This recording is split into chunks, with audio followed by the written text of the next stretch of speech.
Tisoy nakalipat na pala sa bagong mansyon mga kasambreros. Tapos sa kilig naman si Jao, no? Tapos ito si Alden po ay tinanghal na hari or king of brands or endorsements mga kasambreros. Hindi ito nakapagtataka ha. Yan at muna pang items sa vlog na ito. Unahin ko itong nag-drop kahapon ang view mga kasambreros ng itong nagpakilig nga sinang Kara and Jao mga kasambreros. Ito yung time na na nagbigay ng bulaklak si Jao kay Kara mga kasombrero. So sabi dito ni sabi dito ni Nadine ay may okasyon ba? No, sabing ganoon ni Kara.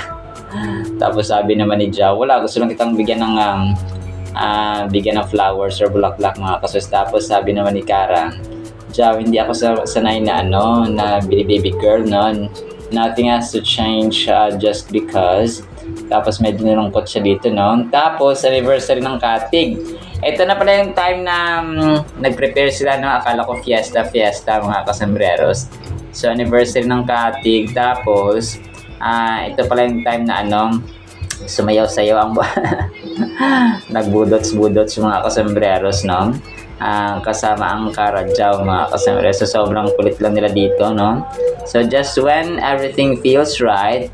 Tapos may dito may hindi ko alam kung sino yung mag-reappear.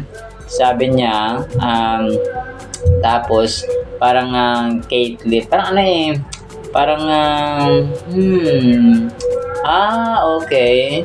So boses lang kasi dito mga kasambreros, tumawag siya na Caitlyn. Abangan pa natin ito sa susunod na episode mga kasambreros, or baka late na ako dito mga kasambreros, So Caitlyn, boses lang siya tapos napalingon si Kara. Iniisip ko si baka may cameo role dito si si Christoph Barrio na kanyang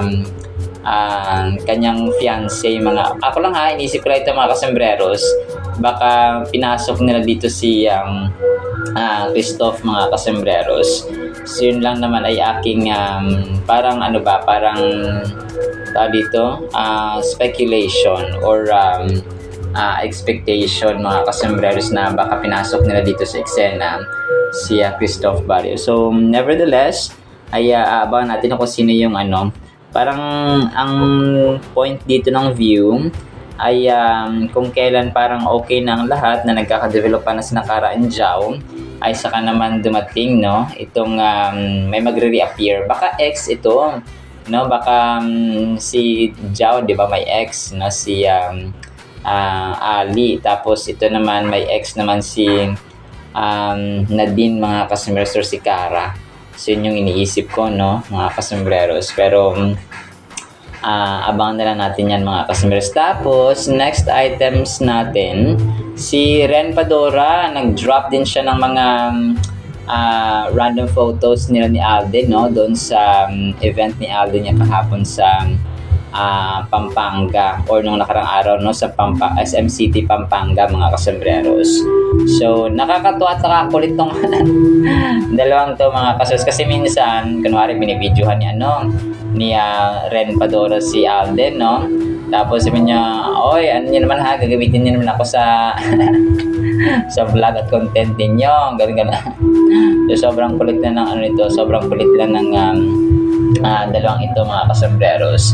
Talagang lang, para magtutropa na lang sila mga kasambreros, yung kanyang A-team at saka sinang Alden mga kasambreros. So dito ay nagtanggal na siya ng kanyang long sleeve mga kasambreros, or parang jacket na rin. So si Alden mga kasambreros. Tapos next item natin, so ay yung yung SM City Pampanga Facebook page mismo, ayan, nag-post din po ng random photos ni Alden mga kasambreros, at actually ng ibang mga ganap doon sa SM City Pampanga sa BDO nga mga kasambreros, ni Phenomenal Box Office Cinema King. Actually marami nag-post kay Alden mga kasambreros, apart from of course yung SM City mismo na mismong host ng BDO mga kasambreros ay sabi niya dito 16 hours ago, BDO Fiesta at SM City Pampanga. Thank you to everyone who joined us at BDO Fiesta. From exciting games and awesome prizes to unforgettable moments with Alden Richards, Small Laude, okay, si Team Laude at host Kaladkaren. Dito pala, Donita Rose, Donita Knows, si Donita Knows, ano pala, hindi ko nakita. The celebration was truly one for the books. So yun siya, no, mga kasambreros. So talagang enjoy ang mga tao kapag may Alden Richards sa sa mga performers, mga kasambreros. Ito, next item natin. Sobrang cute nito, mga kasambreros. Isa yata ito sa A-team members, no, mga kasambreros. Sobrang cute niya. 8 hours ago, sabi ni Faye Lara, sabi niya, nandun siya mismo sa SM City, no, sa mismong venue. 8 hours ago, sabi niya, saan ka na naman napadpad para kay Alden Richards? Tapos picture ni Alden dito, yung baby kid pa, no? Baby pa si Alden, mga kasambreros. So, ito yung kanyang ito yung kanyang tao dito, pinost na parang ginawa niyang pamaypay, no, at saka placard, mga kasambreros. So sana naman siya padpad. So grabe, no, yung mga fans talaga nakakahanga at saka ito nakaka-inspire at nakaka-touch ito mga fans, kasi alam ko talagang bumiyahe ito yung iba na malayo, no, talagang para lang masilayan at magpakita ng suporta kay Alden, kung kaya napakalaki ng role ng mga fans talaga, mga kasambreros. So it's not just about your fame, no, kasi wala namang artista kung walang fans, no, mga kasambreros. So good job at salamat sa A-team ni Alden Richards. Tapos yung Central Zone News, nag-post din po sila, no, ng caption dito, 15 hours ago, Alden Richards pinakilig ang fans sa SM City Pampanga. So City of San Fernando, Pampanga, pinakilig ni Alden Richards ang mga Kapampangan fans sa ginanap na Grand BDO Fiesta ngayong Sabado, August 1 sa SM City Pampanga. Bukod sa paghahatid ng saya sa kanyang mga tagahanga, binahagi rin ng Kapuso Star at BDO Ambassador ang kahalagahan ng tamang pag-iimpok at paggamit ng digital banking. So ito yung caption, no, ng Central Luzon News, mga kasambreros. So marami ang nag-feature kay Alden dito. May isa rin dito na nag-post, parang ito naman kay Alden ay dun sa parang teaser pa to, no, mga kasambreros. Grabe dami reactions, 1,300 reactions ito, mga kasambreros. So ito po ay post mismo ni Maria Sinukuan Creatives, no, sa Philippine Cinemas box office king Alden Richards is set to visit and perform in Pampanga tomorrow. So ito po ay a day before nung pagbisita or pag-perform ni Alden sa BDO Fiesta sa SM City Pampanga, mga kasambreros. So medyo na late na natin, no, na nakita ito. Pero maraming salamat, no, sa nag-post dito, no, mga kasambreros. Tapos si Kat naman, pinost siya dito, kasama si Ma'am Rita Avila, no, grabe, no, parang sobrang bata ni Ma'am Rita Avila, mga kasambreros. 6 hours ago, by Dimple Duazo Capellan, nag-post ito. Sa gaganda talaga, no. Dito po ay si Rita Avila at saka si Kat. Sa set nila ito ng Summon Someday, of course, no, mga kasambreros. Pero alam ko parang throwback lang ito, na-repost na ito kagabi, mga kasambreros, no, 6 hours ago, yung pag-post dito, no, sa kanilang picture, no. Sobrang ganda niya, no, ni Ma'am Rita Avila. So lalo na yung mata, no, ni Ma'am Rita Avila, mga kasambreros. Tapos ito kakulitan ni na Alden at saka ni Kailin. So ang eksena kasi dito ay parang seryoso, no, si Kailin Alcantara, na sinabi niya na dito, sobrang babait ng mga tao sa set, no, parang ganoon, no. Pwede daw kay Alden Richards. So parang baliktad, no, sabi ko nga ay parang inisip ko nga parang Si Alden Richards yung isa mga mabait mga kasembreros. Tapos, yung kakulitan nila dito ng si Alden na parang kunwari hubarin yung kanyang yung kanyang yung kanyang t-shirt mga kasembreros, no? Sobrang kulit lang. Una yung parang nagpa-practice sila mga kasembreros, no? Hubarin niya kunwari yung kanyang yung kanyang damit. Sobrang pasaway talaga si Alden dito. Sobrang kulit talaga ni Yosoiti mga kasembreros. Tapos yung pinaka-last dito yung sabi yung Alden ang talaga yung problema ko, no? Sabi nga, bardagulang Alden at Kailin. So mamaya i-play ko ito mga kasembreros, no? Talagang bardagulan kung bardagulan. Sobrang kulit si Alden mga kasembreros at saka si Kailin. Kung kaya nagja-jive yun, no? At talagang parati magkasama ang dalawang ito. Doon mga kasembreros. Tapos major item natin, so nakalipat na pala si Alden, no, sa kanyang mansyon, bagong mansyon mga kasembreros. So siguro September, October, kasi sabi niya November yung public viewing. Siguro ang iniisip ko is tinitirhan na niya ngayon para masanay siya, tapos sa November or October, or baka nag-iba yung kanyang schedule, no? O pwedeng next month, no? Or October, September. Kasi August ngayon, September, October. So baka mapapaaga yung pagbubukas niya or pagpapablessing ng kanyang mansyon mga kasembreros. So actually parang noong nakarang araw pa ito, nung bumili siya ng yung kay Chino Yulo mga kasembreros na gamit na i-flash natin nakaraan, tapos hindi ko na naisama sa ating mga vlogs mga kasembreros or items, no? Pero yun, si Alden po ay lumipat na sa kanyang mansion. Wow, nako, si Alden talagang wala pa tayong exact address, no, kung saan mga kasembreros yung kanyang mansion, pero malalaman din natin kapag na-interview na naman siya ni Aubrey Carampel or ni Nelson Canlas mga kasembreros. So baka somewhere in Makati pa rin, no, mga kasembreros, or sa Quezon. Pero pag Quezon masyadong malayo sa Laguna So I'm supposing sa Makati lang siya mga kasembreros. So yun po, no, talagang abangan natin yung dito yung public or pagpapablessing, no, ni Phenomenal Box Office Cinema King sa kanyang mansyon mga kasembreros. Tapos isa rin sa major items natin, no, tinanghal na hari ng brands si Alden. Hindi ko nakuha yung screenshot mga kasembreros, no, pero parang yung caption doon ay si Alden, no, the King of Brands.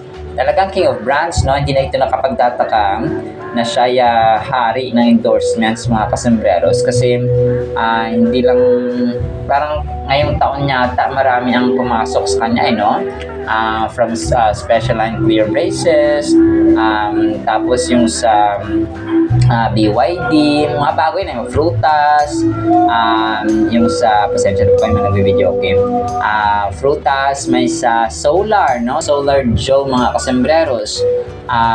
So yun, bago rin yun sa kanyang basket. So apart from yung Ribisco, yun, ano pa ba? So basta marami mga BDO, of course, no, nandyan yung BDO mga kasembreros. So maraming bago talaga mga kasembreros yung napasok sa basket or sa endorsements ni Alden. Ngayong 2026 pa lang mga kasembreros, no? Grabe. So hindi nakapagtataka yung title na dito, yung hari ng endorsement ay si Alden yung may hawak mga kasembreros. So hindi naman kasi niya pinagyayabang, no? Hindi pa kasama dito yung mga government agencies like OWA, yung siguro DepEd mga kasembreros, no? So talagang nakaka-bless, no, si Alden mga kasembreros. So more blessings, more endorsements kay Phenomenal Box Office Cinema King mga kasembreros. Alright, so yun lang actually sa ating captain items. Pakinggan natin ito mga dito, yung mga videos na ito, especially itong kayang kinakarat Chow, and then ang salita ng Panginoon na sobrang mahalaga sa ating buhay. Isang pinagpalang araw po ha sa bawat isa. Oy,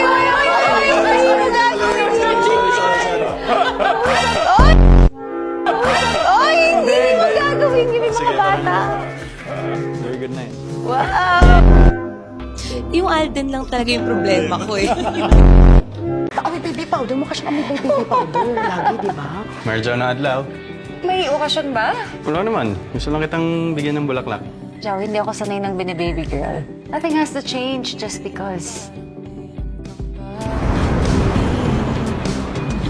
Dapat masaya ang anniversary ng Kati. Sana magustuhan nila yan. Luto. Yan. Punta! Punta! Happy anniversary! Hey! Hey! Hey! Hey! Hey! Sandali! Sandali! Karaja! Karaja!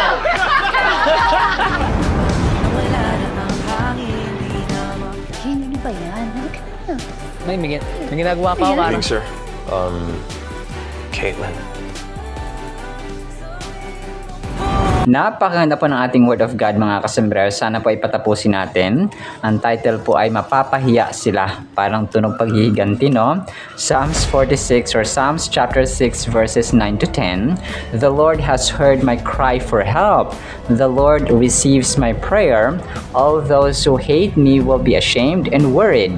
They will turn away. They will be put to shame right away. So ito mga kasembreros na mapapahiya sila. Sa atin po, nung dumating si Lord Jesus Christ, sinabi niya, di ba, love your enemies, bless those who persecute us, bless those who curse us. Mga kasembreros, kung pag ginawan tayo ng mali, ay hindi natin sila dapat gawa ng mali din. Kung ginawa tayo ng masama, gawa natin silang kabutihan, mga kasama. So very ironic, very sarcastic. And that's sometimes the gospel.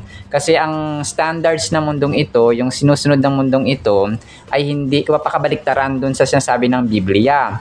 No, kunwari yung Pride Month, no, wala naman yan sa Biblia, mga kasmas. Definitely, bakit natin gagawing bakit pa natin ipagyabang, no, yung pride, mga kasembreros, or yung maling gawa. Tapos yung pangangalon niya, no, yung mga tayo nagsasama na walang kasal. Yan ay talagang usong-uso ngayon, no? Talagang parang karaniwan na lang yung magjowa or magpartner, mga kasembreros na nagsasama sa isang bahay, walang kasal, may mga anak na sila. So, which is definitely ayaw ng Panginoon, mga kasembreros. So, sa mundong ito, majority wins. Sa Panginoon, kahit na isa lang yung gumagawa ng tama sa 1 milyon, ay mas pleasing pa rin sa harapan ng Diyos yung gumagawa ng tama kahit na hindi siya tanggap ng lipunan. So, ganun po tumatakbo at saka yun yung truth, mga kasembreros. So, yun, no, kasi maraming gumagawa ng mali, hindi ibig sabihin na mali yung ginagawa nila, tapos marami ang gumagawa ng mali, tapos isa lang yung tama, hindi ibig sabihin nun ay papanigan na ni Lord yung maraming mali kaysa dun sa nag-iisang tama, mga kasembreros. So, ganun po ang gospel, okay? Kung kaya napakahalaga po talaga na tayo po ay nagbabasa ng Biblia so that we will be redirected, we will be corrected, we will be, kapapaalam natin, yung Biblia kasi it's not just about correction, discipline, it's about God's love, God's great love, mga kasembero sa atin. Kung kaya, kung tayo po ay nakakatanggap at saka maraming bad news, maraming worries, maraming mga challenges, so the more that we face challenges, the more that we trust God in His Word sa Holy Bible. Kasi nare-refresh tayo. No, every time we read His Word, His promises, we are being reminded ng kanyang pag-ibig, no, ang kanyang kadakilaan, kanyang kabutihan in general, mga kasembreros. So, dito, no, specifically dito sa verse 10, no, sa Psalms chapter 6 verse 10, ito po ay talagang powerful declaration, no, made by the psalmist as he calls upon God to intervene against his enemies. So dito naman, mga kasembreros, kasi Old Testament ito, so ngayon ay nagpaparusa ang Diyos. God performs justice and righteousness, no, sa isang taong inaapi. For example, kapag tayo po ay kapag tayo po ay nananalig sa Diyos, no, kay Lord Jesus Christ. So, parang pinaghihiganti tayo ng Diyos, hindi sa atin manggagaling yung paghihiganti. Yung ating sasabihin na i-bless natin, no, yung ating mga kaaway, tapos yung mananakit sa atin or naging masama sa atin, tapos si Lord na po ang bahala, mga kasembreros. So the intention of our heart, the intention of our mind and character and so on ay napakahalaga sa harapan ng Panginoon. So hindi natin sabihin na sana mamatay na siya. Sinusumpa ko siya, Lord. So, hindi po yun ang panalangin natin, no? Parang kapag let's bless them instead, no? Tapos ang Diyos na pong bahala sa katarungan at katwiran. This verse resonates with the struggle many of us face when dealing with opposition or challenges in our lives. The psalmist expresses a clear desire for justice, hoping that those who oppose him will experience shame and embarrassment. So, ganon siya mga kasembreros, no? Ang ano dito is, tao dito, yung ang mangyayari dito mga kasembreros kapag tayo po ay nagde-desire ng justice, ng katarungan ba at saka hustisya dun sa mga inaapim, ay Diyos na po ang bahala mga kasembreros. So kunwari namatayan tayo, parang dihado tayo sa kaso or sa hustisya, and then we ask and seek for justice, if gagawin natin yung procedure by law, no, according sa constitution, according sa batas, according sa mga kaso na mga procedures, pero ang final decision nun ay sa Diyos na po mga kasembreros, na gagamitin niya ang judge, no, or hukom. It's important for us to understand the context in which this verse is written. The psalmist is not just seeking revenge, he is yearning for vindication. It's a reminder that it is not just about the enemies we see, but also about the spiritual battles we face daily. So, hindi lang kasi yung kalaban kasi natin, hindi siya flesh. Ito yung challenging mga kasembreros kapag tayo po ay mga anak ng Diyos, mga faithful na servants ng Panginoon. Kunwari, kalaban natin yung kapitbahay natin. Actually, hindi naman yung kapitbahay natin yung kalaban natin. It's the spirit of Satan. Kunwari, mali nila given na mali nila mga kasembreros. So, yung pagnanakaw, ninakawan tayo ng kapitbahay natin. So, kahit na talaga naaktuhan, nakita sa CCTV for example, tapos yung kalaban natin, yung spirito ni Satanas ng pagnanakaw doon sa taong nagnakaw sa atin mga kasembreros. So, ganun po siya. Kunwari, mga away or parang nilalamangan tayo. So, yung mga spirito ng panlalamang, spirito ng pagchichismis, spirito ng pang-aaway ni Satanas mga kasembreros, yung kaaway natin. So, it's actually the spirit, no? Hindi yung tao na flesh mismo sa harapan natin. So, yun yung challenge din, no, sa atin talaga mga kasembreros na mga spiritual warrior. Kasi nga, tayo po bilang mga anak ng Diyos ay we should live according to the Spirit of God, not by flesh mga kasembreros. So, ang battle is not about yung physical people na nakita natin, pero yung yung spirito ni Satanas mga kasembreros na nagre-reside sa taong yun. It's a reminder that it's not just about when we confront hardships, we often feel overwhelmed, just like the psalmist. It is during these moments of distress that we find ourselves crying out to God, desiring His help and support. So, ang challenge, no, ang trials mga kasembreros, as inuulit natin dito, ay nagiging reason din siya na mas lalo tayong magtiwala, mas lalo tayong dumulog, mas lalo tayong umiyak, mas lalo tayong mag-desire sa presensya ng Panginoon.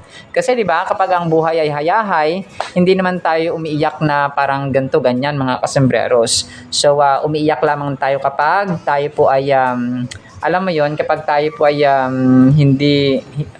umiyak tayo kapag nasa problema tayo na malala. So pag mas malala ang problema natin, mas malala din yung ating prayer.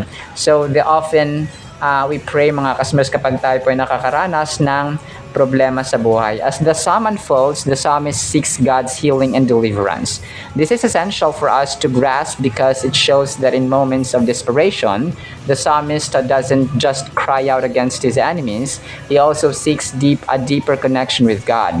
Here lies the essence of our spiritual journey, finding God's hand during our trials. It is through prayer and turning towards God that we find the strength to face our enemies. So, ganun siya mga kasembreros ko, during trials talaga. Na parang ginto, di ba? Ang ginto ay talagang hinuhubog yan at nalalamang ginto kapag napapatunayang ginto na tunay kapag isinasalang sa apoy, no?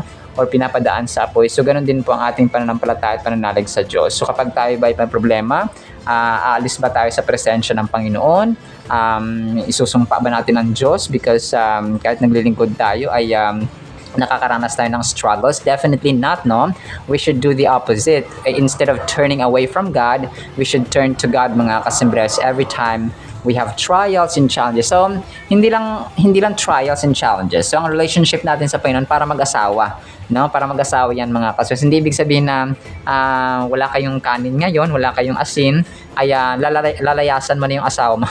So, definitely kung kinasal kayo, you should respect marriage, no? Mga kasembreros, na kung walang pera, edi magtrabaho, no, mga kasos, hindi yun solusyon. Pero kapag sinasakit ka na at saka sinasakal ng asawa mo, so righteousness at katarungan po ang dapat na may pairalin dyan, mga kasembreros. Furthermore, understanding God's justice invites us to reflect on His sovereignty. We often forget that God has control over our circumstances. The reassurance that arises from knowing He intervenes on our behalf allows us to shift our focus from despair to hope. In turning to God, we discover strength, courage, and the ability to forgive those hurting us. So, ganun siya, no? Kasi ang forgiveness na nagmumula sa Diyos, yun yung magpapatawad sa atin sa ating mga kasalanan. So, kung kaya pag malapit tayo at saka prayerful tayo, for example, tayo po ay parating na nanalangin, we seek God's assistance, mga kasimiras, and we devote in Bible study. So, nagkakaroon tayo ng Christ-like na ugali, mga kasimiras. So, instead of cursing, instead of doing evil those who did evil sa atin, ay gumagawa tayo na mabuti, no, mga kasembreros, and we bless them instead of cursing them, mga kasembreros. So, ganun po kahalaga ang pagbibiblia araw-araw, no, at saka panalangin araw-araw, mga kasembreros, sa ating buhay. Alright, sin lamang po sa ating Word of God, ha. Nawapay pagpalain po tayo ng pag-ibig, pananampalataya, pag-asa, and of course, na pag-ibig sa ating kaaway, na instead of cursing them, ay God will put them to shame, no, in His time, but not sa atin magmumula ang pagsusumpa or panunumpa or pag-aaway sa ating kaaway. In the mighty, holy, sweet, magnificent name of the Lord Jesus Christ, we pray, with the communion of the Holy Spirit of the living God, and everyone said Amen and Amen. See you sa next segment, mga kasembreros, and paalam po. I love you.